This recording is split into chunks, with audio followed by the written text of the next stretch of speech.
All right, we are live. Hey, good afternoon, everyone. Picking up work after lunch.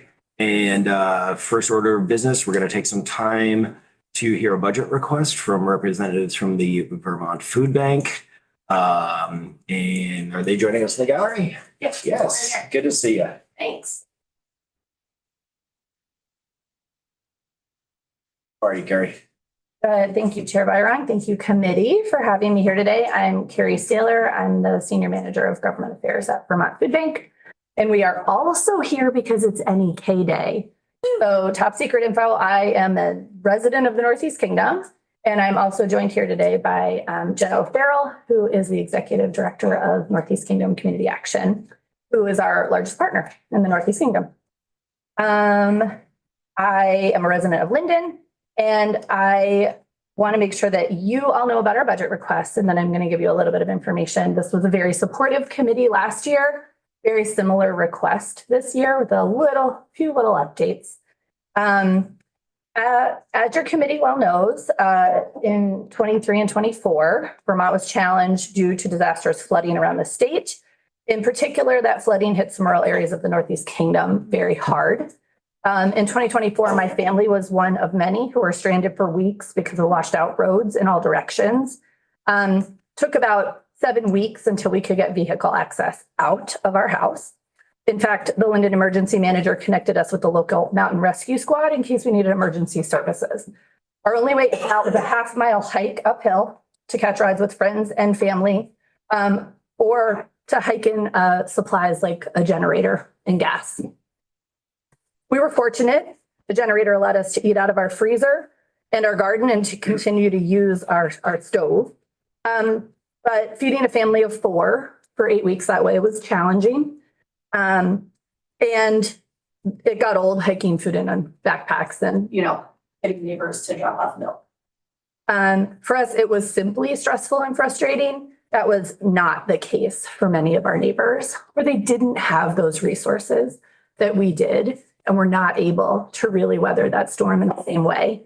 At the food bank, we have collected stories from folks in those communities whose gardens washed out, whose refrigerators thawed, whose freezers thawed, and they have had to turn to our food bank partners in those communities to simply provide food for themselves during that period and afterwards because they couldn't replace what they had lost.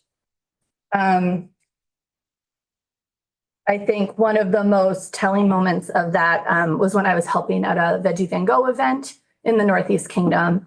And a gentleman pulled through in a pickup truck and said, during the floods and the power outages, we lost all of the meat that we had just bought from a farm in our freezer. They bought a year's worth of meat. Their freezer thawed and the meat was spoiled. And so all of the money they had put into that they'd saved up all year for was gone. Can't get replacement for that from your insurance company. And so was at a Veggie Van Gogh to get whatever free accessible food was available in the community, even though it was produce and not meat, not a one-to-one. He also said they'd been using NECA's food shelf to try and find some replacements for the food that they had lost, but that's really how they were living day to day, and they weren't sure when they would be able to replace what they'd lost. That is not a standard request at one of those produce-focused events. That is an indication of communities where basic needs are not able to be met after a disaster, and where Vermont Food Bank and our partners have stepped in to offer some kind of safety net. But it was not a systematic response. It was a stopgap. Our request for $1 million in ready response is part of our $5 million overall request this legislative session in budget FY27. That ready response money is very similar to what we spoke about last year. It would go through Vermont Emergency Management and be used for planning and food access and potentially water in disasters. We're asking for that as base funding, and I know that that is somewhat controversial as an ask, but this request requires pre-work with Vermont Emergency Management and the state administration to figure out how to make this money work best for communities across the state, how to utilize the existing resources of Vermont Food Bank's 3 distribution centers and 220 network partners in a way that most efficiently serves communities who are likely to be hit by these disasters, and then those who have not been hit yet and how that might affect them. a lot of talking today.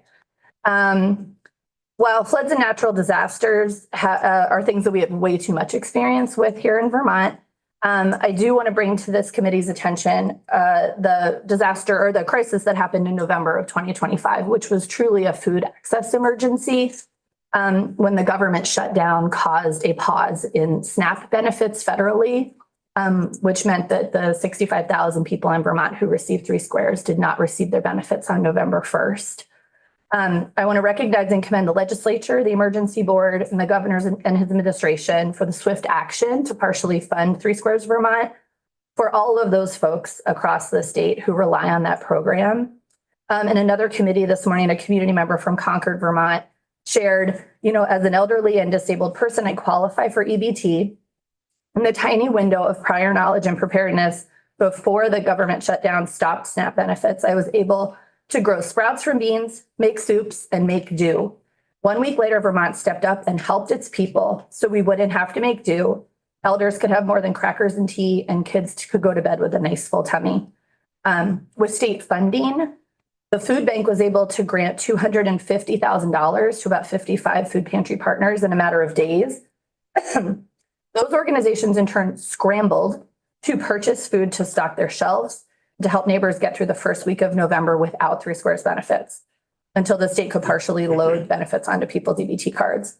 You'll hear a little bit from Jenna that funding was very necessary, but logistically stretched food shelf staff, volunteers, community members working to purchase needed food, move that food into community food shelves, and be ready for what was often an overwhelming amount of need in those first few days of the month.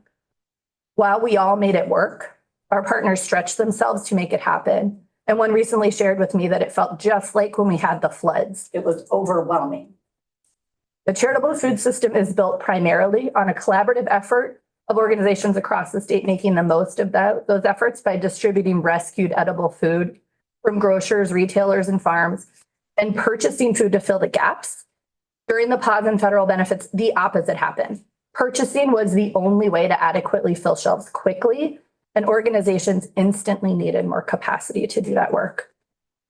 We cannot continue to ask so much of our partners without together doing the work required to plan ahead, source and stage food resources, recognize that there are different needs and different structures and systems needed in an emergency response around food.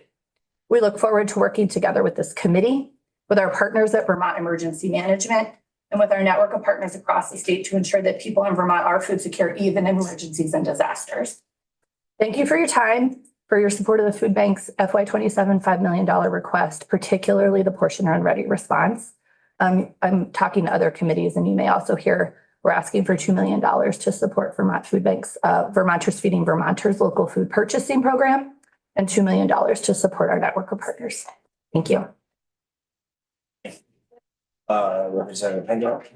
Thank you. I just wanted to ask you if you would kindly send us an official budget letter with your ask from this committee, and that would be really helpful. Yes, I'd be happy to. Thank you. Can I? Oh, please, yes. Jenna?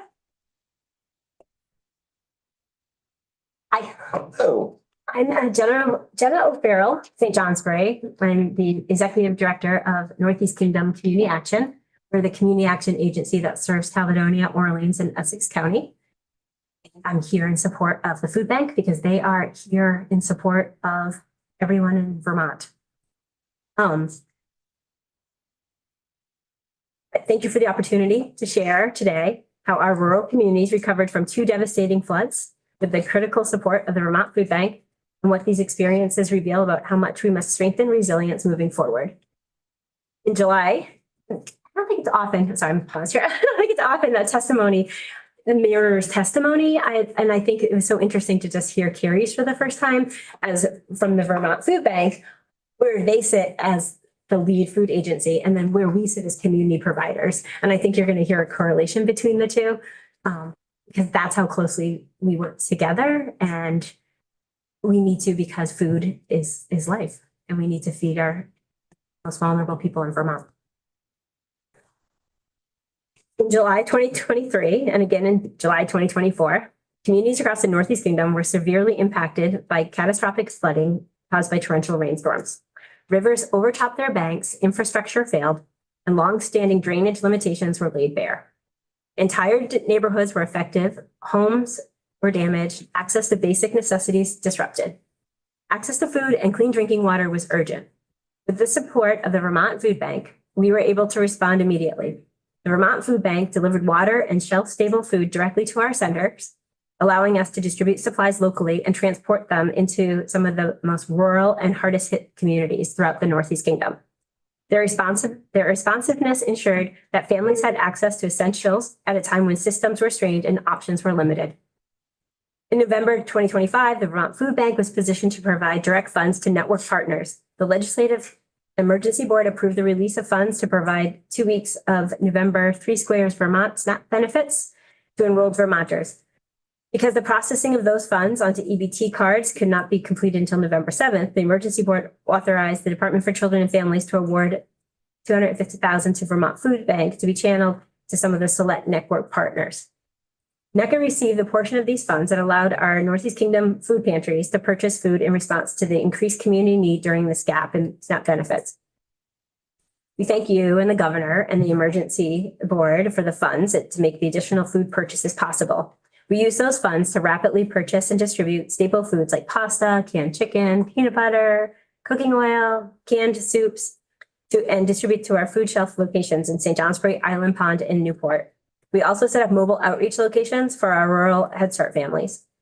While that effort was successful and resulted in households and families were receiving additional food to get them through the first week in November, it was a difficult moment logistically to respond to the emergency need for grocery foods in 3 different counties in just a few days.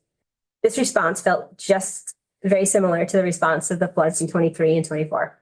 Our staff worked overtime on weekends and they traveled a pretty long distance to actually be able to purchase that much food in bulk. In rural Vermont, waiting for state and federal assistance, it was not feasible in the early days of disasters.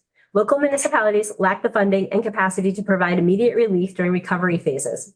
Volunteers stepped into leadership roles despite facing their own hardships. While Vermonters are deeply resilient, resilience alone is not enough. It must be matched with reliable infrastructure and trusted partners. The Vermont Food Bank fills that gap and plays a vital role in ensuring communities can meet their basic needs during crisis. Across the Northeast Kingdom, organizations have built strong, respectful, and collaborative relationships grounded in a shared commitment to community and well-being. However, during these disasters, we were collectively under-resourced and exhausted. Vermont's geopolitical landscape presents real challenges to implementing a county-centered response recovery model. Service areas across state agencies, designated agencies, community action agencies, school district, and health service regions do not all often align, making coordinated disaster responses and recovery very difficult. These structural realities underscore why the Vermont Food Bank is a statewide trusted partner and effective resource in times of crisis. It is nimble, responsive, and grounded in local relationships. As we look forward to the future, strengthening disaster resilience in rural Vermont will require investment in local capacity, clearer coordination, and continued support for organizations like Vermont Food Bank that consistently meet communities where they are in quick, respectful, and effective ways when Vermonters need it the most. Thank you. Yeah, no, thank you for that. Any questions from the committee for either of them? No. Yeah, so it's like, as Representative Hagel said, more refined letter for a budget request for them. That's email that's next. Look at you. Thank you. We love government efficiency in this committee. All right. Well, thank you very much. We appreciate all of you coming in. Enjoy the rest of the day with the Northeast Kingdom folks. Thank you. Thank you. Thank you. Speaking of Kingdom folks, Representative Byrd. Let's talk Danville. Yeah, did you coordinate that? On NHA Day? Yeah. Yeah, I thought so. We've been planning it for weeks. Just being efficient, that's all, right? Got to read the room, you know? For the record, Greg Burt, here to talk about the Charter of Danville. Did you get the letter packet I sent you yesterday? Yes, I saw that email come in. The reason why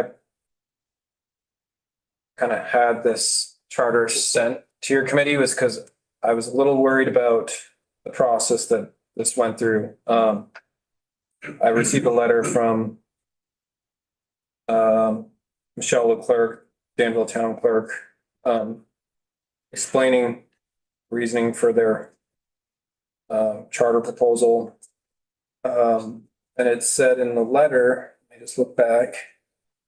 I'll just read it. In working through the charter repeal process per 17 VSA 2645, we did make at least one mistake. The select board scheduled the public hearings at the town meeting, informational meetings to maximize attendance. So the first hearing was 24 days before the vote, not at least 30. We did not realize the mistake until 2 days before the first meeting.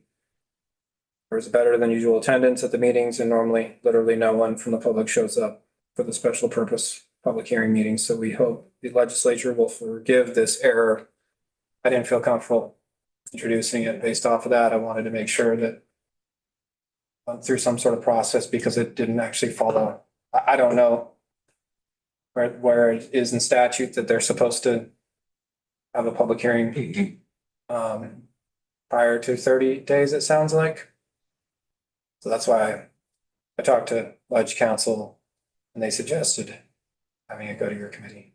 Okay. But the reason why I did a request to meet with you all was, I know town meeting's coming. I'd just love to see this get resolved sooner or later and I can come back to them with something. Okay. And we can go through the nuance of that with council when we shift forward in. Yeah. But it was, just seems it was and apologies, I'm just putting my eyes on this letter for the first time now. So it was short on days with the warning by 6. By 6. Is what you're telling us. Okay. So, yeah, Got a hand? I didn't get comfortable. I got a Representative Hango, then I got a Representative Waters Evans. Yeah, I guess I'm sorry, Rep. Burt. I didn't know that the procedure hadn't been followed, so I don't really feel comfortable at this point doing much about it until a legal vote is taken or legal meeting happens. I'm kind of a stickler, Makes sense. but that's just my personal opinion. Rep. Waters Evans? Is your hope that if we handle this nowish, that it will get on the ballot in time for you to properly warn it and then vote again before town meetings? That's what I think. Yeah, just giving them the opportunity to do that. Yeah. Okay, I just wanted to come back with them with with another opinion outside of my own to say that this doesn't work. And that you need to redo it. sure. Okay. Okay. Unless you saw some loophole that you knew of in statute or something, it's not my wheelhouse, so. We don't love a loop. Yeah, we don't like people. We like abiding by statute with curvatures. Yes. Yes, and I saw a hand up in the Zoom box. Hey, Glenn Herron, I'm with the town of Danville. I'm the vice chair for the select board, and I was on the town meeting committee that recommended this. I would just point out that the process that we made a mistake on is all related to requesting the legislature do this. The town itself actually doesn't control its charter. You guys do. So the fact that we screwed up the process a very small bit, and actually in the process got more people involved than normally would, I don't think you should make us go back and go through another 2-year-long process for what's essentially a very simple matter that are, I'll just leave it at that. But I'm happy to talk about the issue if you'd like. Okay. No, I understand what you're saying, sir. Yes. And I also see Janice Olette. Hi, Janice. Hi. Got anything to add on the matter at hand? No, Glenn was the person that spearheaded this effort because he was on the Town Services Committee that did an in-depth study of town meeting. Town meeting committee. So I think he has more to offer. Okay. I just saw you there. Didn't want you to feel left out. Oh, that's okay. And I mean, this is a pretty Yes. Just looking at the appeal, yeah. Glenn's, I see him at the apple orchard every so often. Glenn, do you know what or Janice, what the vote was? Yes, it was 150 to 112. Gotcha. And you said you had better turnout than most of these votes as far as population showing up. What would be just a similar-ish voter turnout for something of this nature? Any idea? I would say, I mean, we don't talk about charter changes very frequently, Correct, for the part that we screwed up, which was the information meetings, we usually get like 2 or 3 people at the first meeting, and I think we had 12 or 15 at the first Yes. one. Oh, okay, so that was And where then the we had a numbers lot. were varied. Gotcha. Yes, yeah. And I would just point out again, the only thing our charter does is limit the ways that we can choose to vote, as in taking away our choice to vote. Most towns would be able to decide, hey, we want to change from Australian ballot and we want to go to something else. Or we'd like to maybe do a combined town and highway budget. That was something we just ran into that we can't do because our charter says that we were forced to do it this way. But the law already provides a very good and robust way for towns to change how they do voting. And we would just like to follow that law instead of having our own charter that says that Danville and only Danville has to do it this particular way. It's a pretty simple matter. We just like to go back to becoming the way every other town is. Rep. Ango? I just want to clarify because I had said that I didn't like the idea that the meeting warning was 6 days short, but you just want to rewarn it and bring it back to your voters and know that we're now? It wasn't the official warning. It's that the law for charter revisions requires information meetings at certain times, and we thought we could combine them with the regular information meetings for town warnings. But then a couple days before the second meeting, we discovered that, oops, the charter revision law says that the first warning has to be something like 40 days before, and we had it 36 or maybe it's 30 days. And I mean, the only thing that was an error was the way that we held the informational meetings. We did have a lot of discussion around the town. There are some people who want to keep Australian ballot forever, and that's fine because this won't actually change that. This just gives us in the future the option that if you guys vote to allow people to use, vote by phone, we can't do that. Or if whatever happens in the future, we're stuck with this as long as we have the charter. And obviously, it's a very long process to change your charter. So we'd like to get rid of our charter and go back to the way every other town works, which means we'll continue voting on our budgets the same way we have by Australian ballot for the foreseeable future. But if anything ever does change without the charter, we'll be able to change it just like any other town. Thanks. I'm still uncomfortable with the fact that the procedure wasn't followed properly. And I would just say to you, ma'am, that the fact that we screwed up the procedure a teeny tiny bit doesn't affect whether or not you follow through with our request, because all of this is about the town requesting that the legislature do this, and you could do it on your own. Sometimes the legislature allows charter repeals or charter changes, and sometimes it doesn't. We're just pointing out that Danville has a charter that really doesn't make a lot of sense because you already have laws that allow the same thing. So I would just urge you to please let this proceed and don't have us kick this down the road again for another year or two process. Representative, were you looking to? Yes, I have jump in? one question that I was actually going to ask to Glenn. Glenn, what would the process look like if you, for simply doing another informational meeting for the town of Danville, but doing it properly and having it within the 30-day time frame? Is that a significant burden to go about doing that again? Is that just simply providing two more informational meetings? Is that something that's not logistically too much of a burden for your select board? It's not a terrible burden, sir. It just takes it just delays because the charter vote, I believe, has to be done by Australian ballot. There's no particular reason for us to do this as a special function because then we would get even less people voting. So we would want to do it as part of town meeting. It's already too late to warn for this year. So we would basically do the exact same things we did 2 years ago, again in 2027. Except we would make sure that we had an extra informational meeting just for the charter change before we started the regular information meetings for regular town meeting. It's not a burden, it just delays it. And then, of course, Yeah. after the town meeting vote, we'd have to forward it to the legislature again, and you'd have to go back through the same process. So we're probably talking 2 or 3 more years. It's not a big deal. It just is silly. Yeah, you're looking at best case scenario, 14 months. Yeah, late next year, Yeah, 14, 15 months. Best late case. next session. Yeah, next session after town meeting day, best case scenario.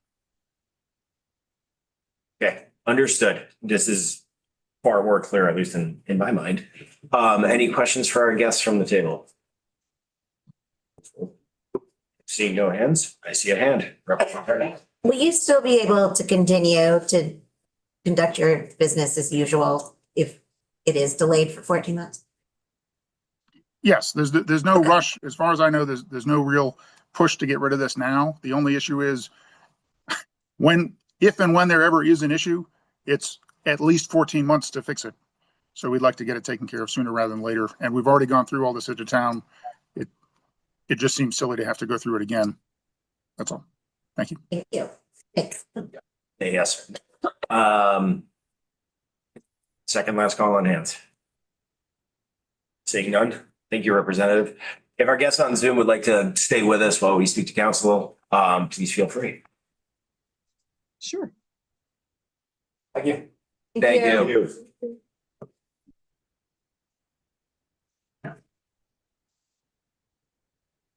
Good afternoon, everyone. Tucker Anderson, Legislative Counsel. I'm going to apologize in advance. I was supposed to be in the Senate 5 minutes ago, so I have approximately 2 minutes to get you through this bill and address some of the questions that have come up. Thank you, sir.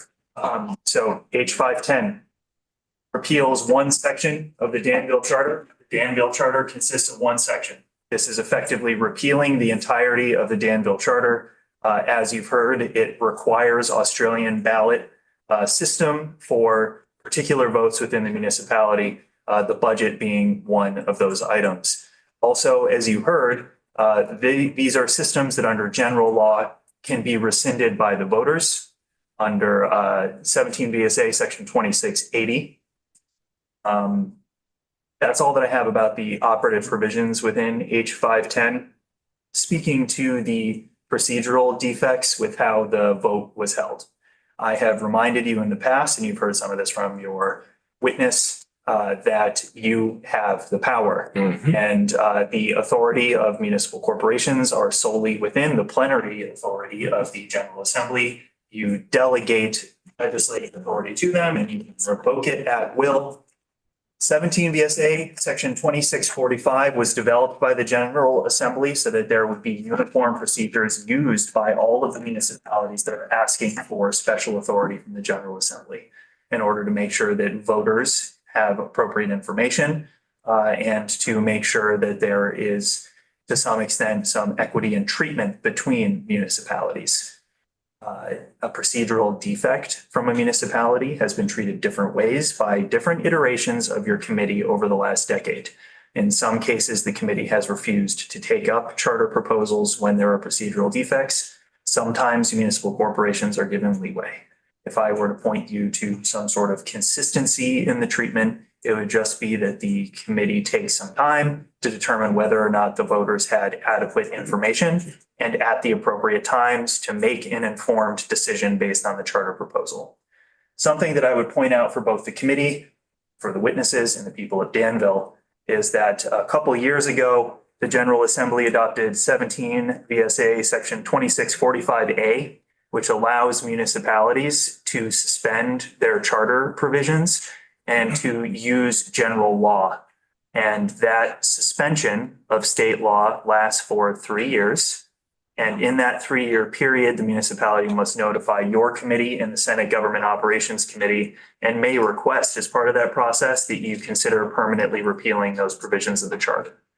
That system was set up to address situations like Danville's, where they have found that they are constrained by their charter in a way that other municipalities are not. And what they are asking for is simply that those provisions be repealed. So that is something that is available. It does not have the same process. I won't qualify it as cumbersome or burdensome as 17 VSA section 2645. It does only last for 3 years. But it is another avenue that municipal corporations have. For purposes of the charter amendment procedure, it is exacting. The timelines are very precise. And as I've stated, it's been treated different ways by different versions of your committee in the past. Overarching note, just since we've done so many charters this week, and likely charters will continue to happen throughout this session and into the future. I did create a OneDrive folder where all of the materials that are verified by the Secretary of State are deposited for your consideration. And the Town of Danville Charter packet is in that folder. So if you have questions about vote totals, the letter that came from the clerk as a front page for the charter packet, or any of the other materials, including warnings, all of that, just a click away. Centrally housed. Thank you, Council. Representative Hango. Thank you. That 3-year letter of suspension, is it automatically granted once it passes the entire legislature? So it starts on that date that it's passed, and what happens after the 3 years? After the 3 years, and the statute is silent on this, perhaps intentionally so, there is no prohibition on the municipal corporation holding a subsequent vote. But after 3 years, the suspension is over and the charter authority goes back in place unless it has been repealed by the General Assembly. However, there's lots of discussion at the time that Act 157 was being put together around whether municipal corporations could just continuously hold subsequent votes to suspend. And it seems that, yes, they could, but they would have to get together at least once every 3 years to vote to suspend those charter provisions. Understood. Thanks. Okay, conscious of council's time. Yep. Anyone else? Seeing no hands. Be gone with you, sir. Thank you. Off to discuss libraries in the Senate. What an exciting career I found myself in. Yes. Service and betterment of the greater good of the state of Vermont, I sir. love a library. Really interesting. I know, we're like. Says the bow-tied attorney. Mm. Yes. Yes, Representative Waters. I am encouraged by what we just heard from Ledge Council. It seems like there's a way for the people of Danville to get what they want in the immediate time period without having to say it's okay that you didn't follow the rules. It'll give that 3-year period gives them adequate time to repeal it for good. It seems like One you of the might things to consider. have the yes. best of both. Yes. I mean, at least we have a table of options here Yeah, to consider. it makes me feel better. Yeah. I feel bad for them that they missed the deadline, but also I love a deadline. Any questions for the folks from Danville, from the committee? Thanks, folks. No. Yeah. Okay, we're gonna noodle on this a little bit, but we will certainly be back in touch. Yes. Thank you. Oh, Thank you. yes. Thank you very much. Did you have something to add? I'd just like to point out that we don't have any rush on this. What we want to do is want to get rid of it permanently. And we've already gone through all the steps. We got a lot of participation. I'm not saying we can't do it again. I'm just saying we really don't have to. And you're forcing, and I would urge you to please just put this forward and revoke our charter so that we can go back to being the way any other town is. Yes, we can go through all of those steps again. It's not a tremendous administrative burden, but it's It's just silly.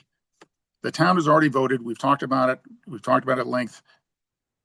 I would just urge you to please use your power, because you control what towns can do, to just do it, even if we made a very small mistake. Thank you. Thank you. No, I totally understand your perspective, sir. Yep. Okay, well, thank you very much. And on to Representative Wozniak. Hello, committee. Welcome back, sir. Thank you. Thank you. Maintaining the integrity of low-lying plains for the purpose of cannabis cultivation. I think we should, yes. Thank you. Yes, always been a fan of whatever. I'm just trying to dovetail your bills here. Great, thank you. And I loved the last speaker's effort of just do it. And, I'm going to encourage you to keep that energy as we move into this H679. Thank you so much. I was proud of that one.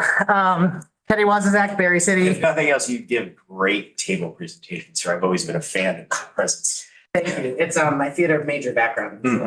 Glad you're doing something with it. We were together. Sorry. Salem State University, great program. Didn't last. Okay. So, Okay, great. All right, bring it back, people. This is just Teddy, you and I. So I just spoke briefly with counsel on his way down the stairs. He has to be in the Senate right now. Yeah, we crossed the streams on attorneys today. But H679 is It's not on my screen. very simple in terms of the context of this conversation. Fresh. In that H679 is simply reintroducing all of the bits of legislation that were proposed in last year's flood bill that for one reason or another did not make it over the finish line. So a lot of the text in here should look very familiar to you. It's talking about financial assistance for flood impacted for all hazard, as we changed it to impacted municipalities.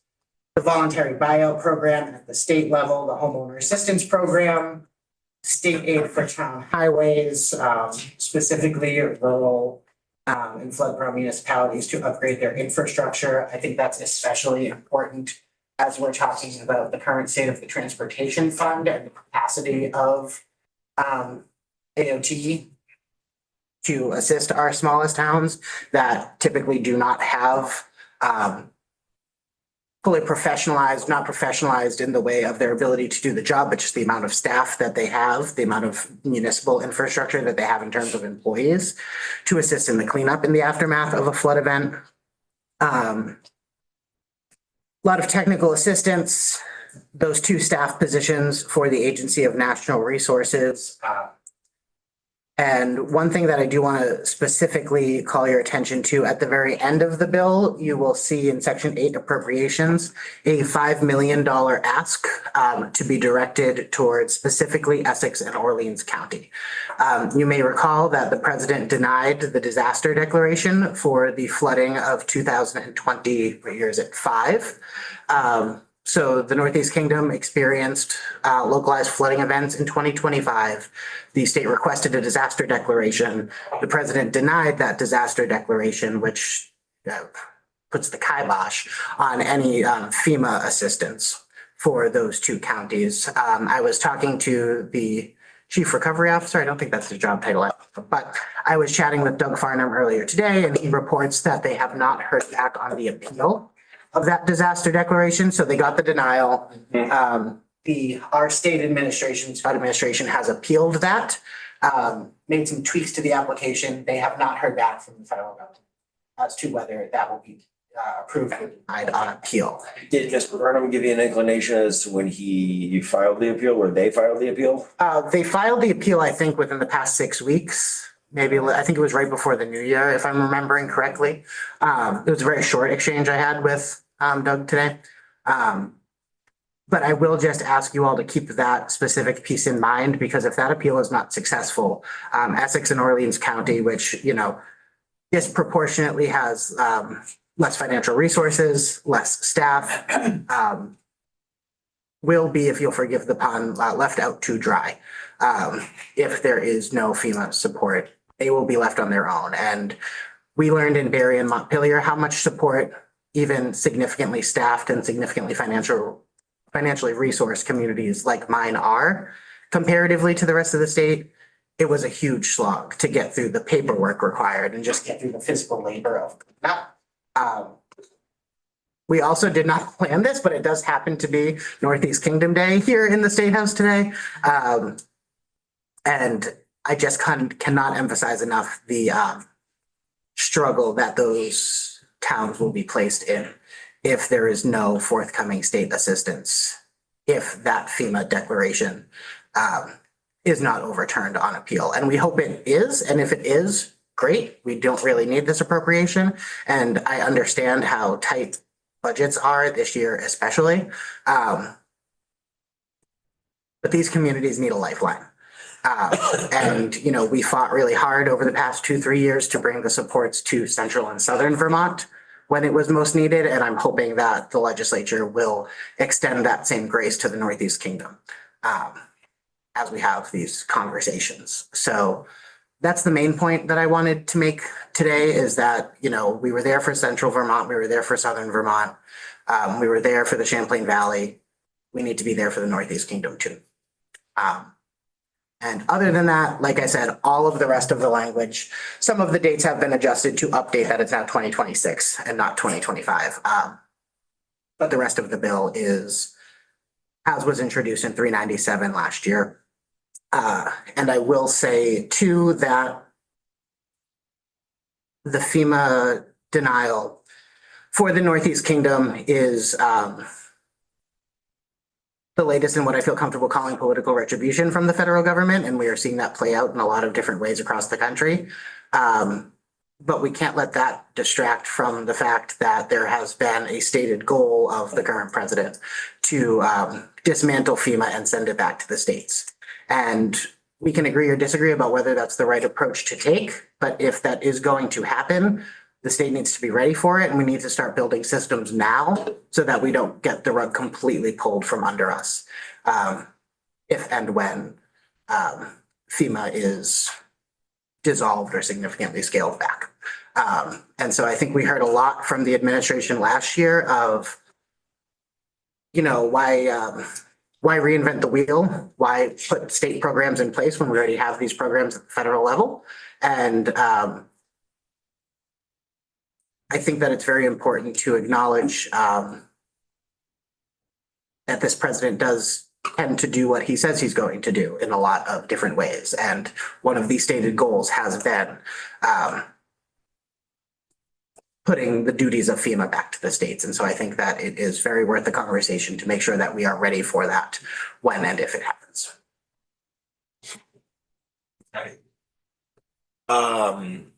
So yes, this is very familiar language for folks. So I appreciate you bringing those back. We also do intend on having a conversation about other components in and around the subject matter. So